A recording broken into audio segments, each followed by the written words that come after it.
I'm Logan Crawford, and right now on Spotlight, we're speaking with Jon Edward Gauthier. He is the youngest in a large family who experienced multiple profound losses at an early age. And he distills his unique spiritual journey and understanding of life-changing events in his insightful book. It is called Embracing Goodness: How Life Works. Through his narrative, he explores the interplay of faith, loss, and resilience, providing readers with a spiritual toolkit for navigating the trials of life. We're delighted to have Jon join us here today on Spotlight. We thank the folks at Atticus Publishing for helping us put him in the spotlight today. And we ask viewers like you to support writers like him by subscribing to our channel.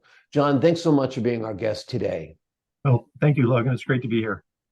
You went through an unbelievable loss, and a lot of people might not ever recover from it. But you have found a way to embrace goodness. You have found a way to focus on the positive aspects of life. The experience, of course, is that you lost 5 siblings, which is just unbelievable. How did you keep your faith, and how did you learn to move on, or maybe not move on, but live with this profound impact on you? Well, first I would just say, as so many people, you don't choose these things, and they happen. And one of the things that I found in that course of my life, I lost a brother Tom when I was 12, sister Kathy when I was 14, and 3 sisters and a cousin actually in another car accident when I was 16. And in that period, it was a very strange circumstance where bad things were happening, and yet you sensed that God was present. Right. And it was so confounding. It was like, well, how can this be? You pray for the bad things don't happen. You pray for your family, whatever. And then you're left with these circumstances. And I described it, at that time you were numb.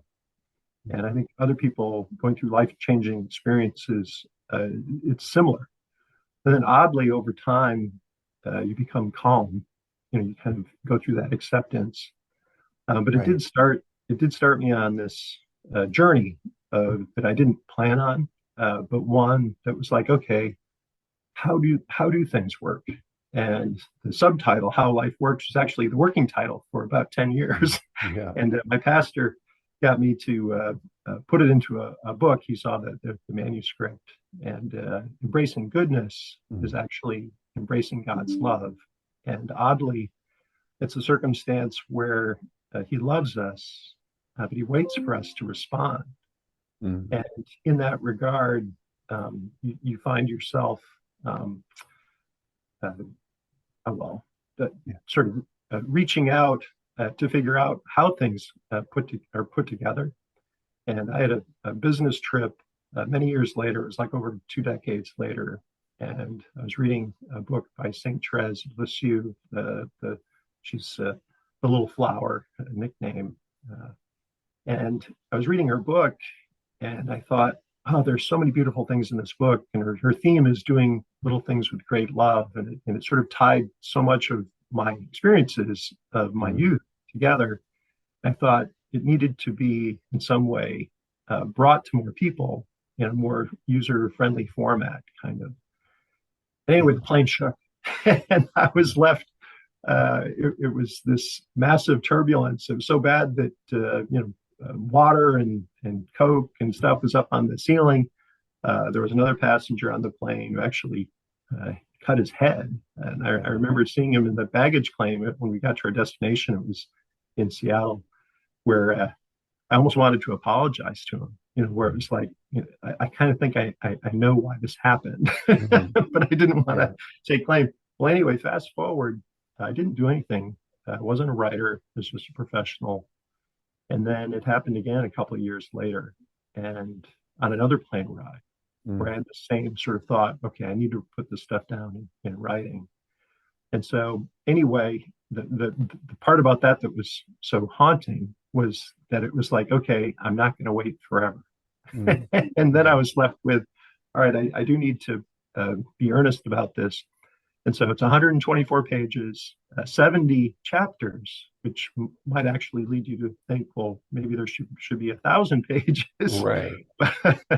But in that sort of distillation and that sort of asking God for help, because I didn't know where to go with this, it came down to sort of life experiences. And so it's in kind of a parables format, but very, very much approachable. And I published it initially in 2011. That was Embracing Goodness, and then some updates that occurred essentially through COVID, where a number of friends and others were helped so immensely by the book. And I was meanwhile reached out by a publisher, hey, you should publish again. And so anyway, Embracing Goodness, How Life Works, incorporates that original title, How Life Works, with Embracing Goodness. And it really is a kind of a toolkit for life-changing events. For me, it was through death, but the sort of different topics that are addressed and usefulness is applicable whether you've lost a job, going through illness, have loss of friendships, to whatever it might be. Right. You will really apply. Yeah. You mentioned prayer and action as key tools for managing life-altering circumstances. What do you mean by prayer and action? Well, oddly enough, instinctively we know we must act, but there's no way that we can act in a way that is consistent with His will without prayer. And yet we also know if you just simply pray, it's like that whole adage or joke about the person who's like, why isn't God going to save me? And there's like this massive flood. And he said, well, gosh, I sent an emergency crew, I sent a boat, I sent a helicopter, Right. All he had to do was participate and he would have been rescued. Right. But he was asking for God to do it all by himself. Right. It's prayer and action. Exactly. It's, as a news reporter, I have obviously covered, catastrophic losses that people have gone through, whether it's the loss of a child from drowning or someone shot, and it does seem to me when I meet these people and I feel like, what keeps them from running out into traffic and getting run over by cars is that the hand of the Lord seems to be on them and comforting them during that time. Because a peace kind of falls over them. Yeah, no, absolutely. And he knows what you can handle. And oddly, you don't have a choice. Yeah. I mean, you're suffering and you're going forward. Yet there are a couple of concepts that you come to realize over time. One is that there's this aspect of heaven. I have a chapter, it's called Timelessness in Heaven. Mm-hmm. And oddly, if you can imagine us living in existence where things happen, you wake up, there's the morning, there's the evening, there was last year, there's next year. We see things in that sequence. Well, you can imagine in a heavenly state where time doesn't really operate the same way. But all of a sudden, it's like, well, hold it. As an example, a tornado hits or a tragedy of some sort, and somebody reaches out that you haven't even spoken to in years. And all of a sudden you're thinking, what a strange occurrence, that only because of this bad thing happening, that something good happens. Right. And so anyway, that and then free will and time again, we are expected to help. Yeah. And that is a quandary for us because so many people think, oh, things are predetermined, everything's just going to kind of happen. And yet there's this sort of interwovenness of our free will that actually creates this path of history. And it's literally a path to God, which seems really confounding to people because they're thinking, where are you? Right. Yeah. But you know what? How do people, or how should a person stop from being angry with God when they have a loss? Because that's a reaction some people have too, is, God, how could you let this happen? Yeah. And well, in an odd way, that's not only natural, it's necessary. Yeah. This is part of that, I guess, conversion where all of a sudden we realize we're not in charge, and yet we're expected to participate. And one thing I've found consistently is that in the end, it will be his will. Yeah. and I, this isn't a book about why, but it is a book about how, how life works. And so coming back to your original question, about, a person in that circumstance and they're feeling that anger. Well, it is natural. It is necessary.